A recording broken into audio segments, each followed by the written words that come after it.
Kementerian Keuangan harus melihat kembali di mana bagian-bagian yang merupakan keberpihakan negara kepada rakyatnya, sehingga kebijakan-kebijakan yang dibuat tetap mencerminkan sifat gotong royongan, sifat kekeluargaan dalam meningkatkan kualitas kehidupan bernegara. Misal dalam hal ini, pemerintah tidak memberikan contoh pemotongan gaji pejabatnya, atau tunjangan-tunjangan pejabatnya, atau bisa jadi teks amnesti sekalipun jika perlu bisa dilakukan, bukan dengan cara membebani masyarakat dengan pengenaan pola pajak baru dalam hal ini pajak sembako maupun pajak pendidikan.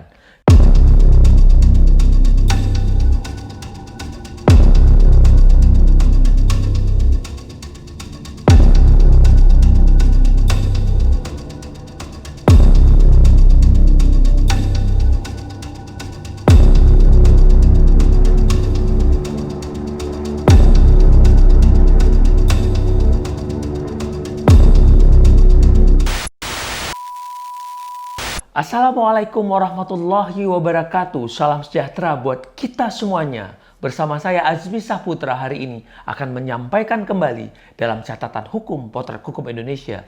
Yang akan saya kupas dalam anotasi hukum kali ini adalah berkaitan minggu ini heboh dengan pajak sembako dan pajak di bidang pendidikan.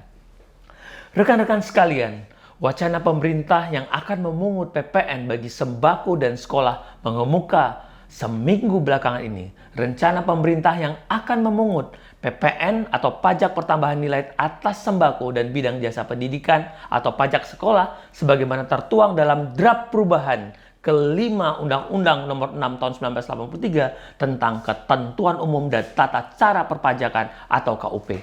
Wakil Ketua Komisi 4 DPR RI Deddy Mulyadi kepada Kompas Jumat lalu 11 Juni 2021 mengatakan bahwa ia menolak rencana kenaikan pajak penambahan nilai atau PPN terhadap sektor sembako, pertanian, perkebunan, kehutanan, dan perikanan. Menurut beliau, jika rencana tersebut diimplementasikan kepada para petani akan membuat terbebani.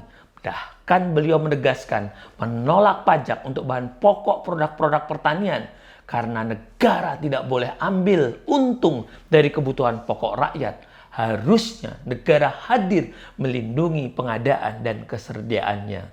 Rekan-rekan sekalian, komponen bahan pangan itu adalah komponen yang harus dilindungi, yang harus dijaga keberlangsungannya. Negara harus melindungi proses penanaman, pemupukan, hingga panen. Karena itu menyangkut ketahanan pangan, menyangkut ketahanan dalam kehidupan masyarakat.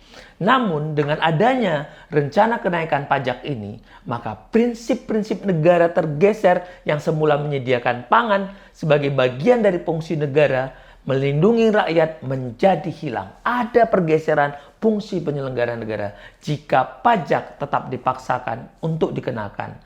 Pak Deddy Mulyadi menganggap negara telah abai terhadap prinsip-prinsip perlindungan atas kebutuhan pokok rakyat. Bahkan beliau mengatakan negara sebenarnya bisa mencari alternatif lain tanpa harus pengenaan pajak terhadap sembako dan pendidikan. Begitu pula secara khusus kita lihat tema pajak bidang pendidikan yang pula akan diterapkan sehingga ada pola perubahan dan dikenakan pajak di mana jasa pendidikan sebelumnya tidak dikenakan PPN sebagaimana tertuang dalam Peraturan Menteri Keuangan Nomor 223 PMK 011/2014 tentang kriteria jasa pendidikan yang tidak dikenai pajak. Rekan-rekan sekalian, dalam draft revisi Undang-Undang Nomor 6 Tahun 1983 tentang KUP tadi, jasa pendidikan akan segera dikenakan PPN jika revisi KUP diketok oleh parlemen. Produk kebijakan dengan model seperti ini wajar bila terdengar warga masyarakat atau komunitas penyelenggara pendidikan akan menimbulkan kecemasan, kekhawatiran, kepanikan. Karena dengan dikenakan perpajakan akan membuat beban baru bagi lembaga-lembaga pendidikan yang selama ini lembaga-lembaga pendidikan tersebut telah banyak membantu termasuk rakyat kecil yaitu untuk menyelenggarakan pendidikan atau sekolah. Yang tentunya ini adalah cara meringankan atau membantu pemerintah dalam upaya mencerdaskan kehidupan bangsa melalui penyelenggaraan pendidikan. Yang belum sepenuhnya kita ketahui situasi pendidikan saat ini merata. Yang ada nantinya lembaga pendidikan akan semakin sulit berkembang Akibatnya ada pengenaan biaya tambahan lagi, yaitu kepada lembaga pendidikan dikenakan pajak atas lembaga pendidikan. Rekan-rekan sekalian, meskipun demikian terkait kisah kegaduhan tema pajak minggu ini, Menteri Keuangan memang mengakui pemerintah telah menyampaikan RUU KUP kepada pimpinan DPR RI terkait kondisi keuangan saat ini yang memang memerlukan formulasi perubahan pola perpajakan. Namun pembahasan lengkap dan detail tidak bisa dilakukan karena draft perubahan belum dibacakan dalam rapat paripurna.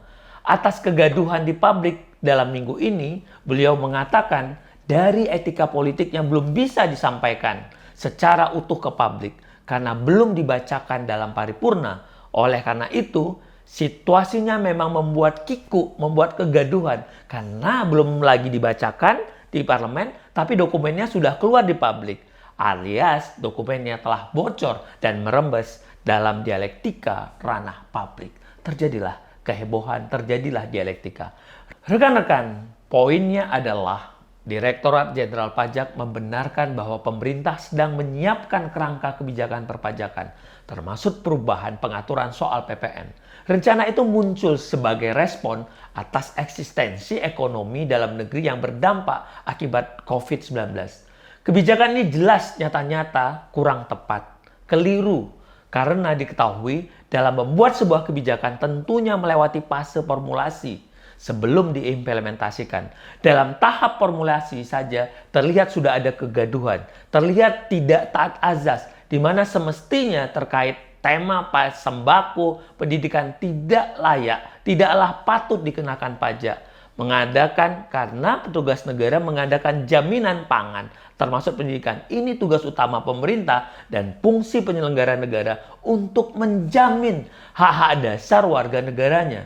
Meskipun demikian, ada manfaat atas bocornya draft perubahan kelima Undang-Undang Perpajakan ini yang membuat reaksi keras, membuat publik terhentak di mana terhadap isu sembako maupun jasa pendidikan sekolah yang sebelumnya tidak dikenai pajak oleh negara.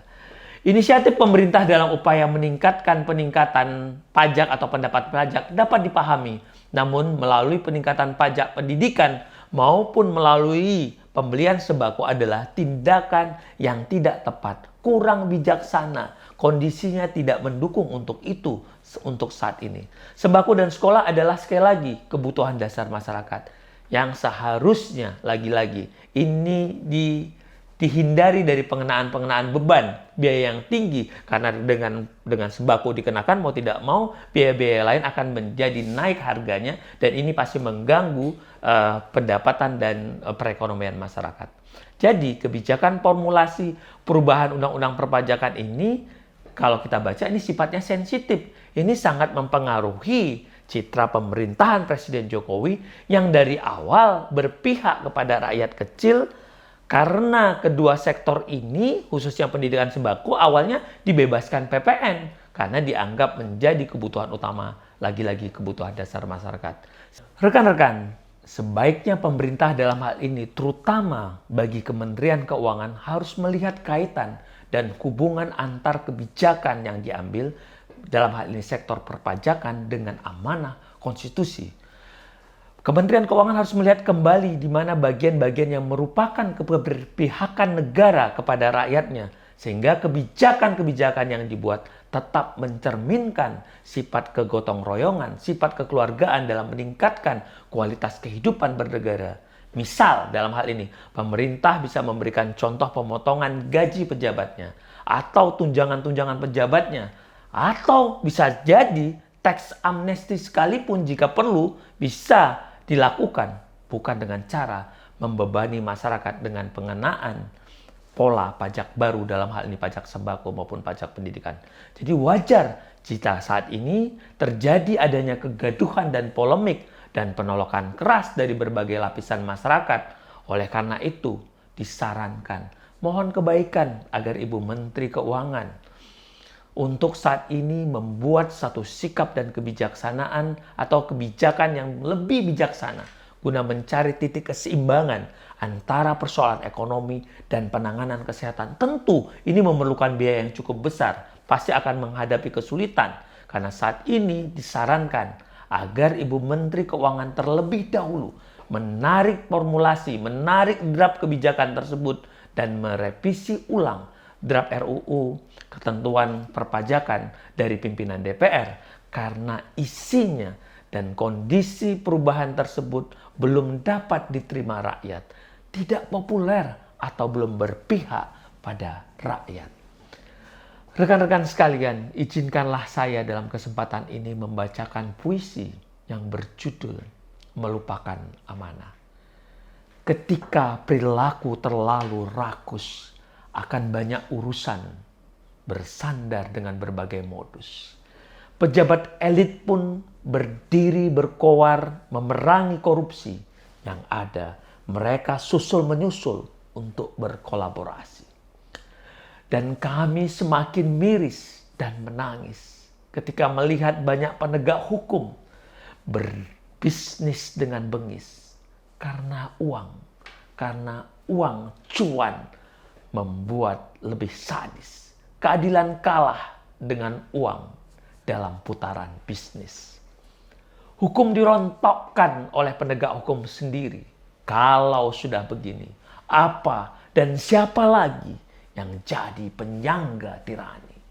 Ketika hukum bersyarat di saat darurat, maka akan ada para penjahat yang sangat biadab. Ketika hukum bersyarat di saat darurat, maka akan ada penjahat yang tidak beradab.